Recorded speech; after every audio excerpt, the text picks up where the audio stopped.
The multi-line landing railing installation will take approximately 1 hour. Prepare landing railing installation by first removing the railing fitting M1 bases from the fitting bodies by slightly loosening the set screws M6 closest to the fitting base using the hex key. Next, back out the other set screws so they are not protruding into the coil hole. Start by establishing the inside and outside of the landing rail I by positioning the longer vertical post furthest from the center pole.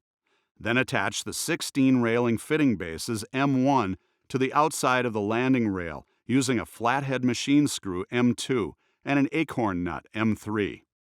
Tighten using a Phillips head screwdriver and wrench, making sure to install all acorn nuts on the inside of the railing. Next, slide the 16 fitting bodies over the fitting bases and loosely tighten the bottom set screw M6. Position the coil hole of each fitting body to point towards the fitting on the opposite post. Slide the multi-line bars through the fitting openings, leaving an equal amount of overage on both ends. Fully tighten both set screws and attach black end caps onto both ends of the multi-line bars. Step 33. Next, hammer the tube end fittings R into the top and bottom horizontal tubes of the landing rail I with a rubber mallet. Note that the fittings should be installed with the top fittings tab facing up and the bottom fittings tab facing down.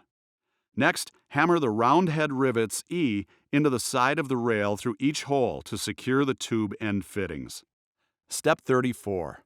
The landing railing I connects to the center pole A on the side of the landing 90 degrees from your top stair tread B.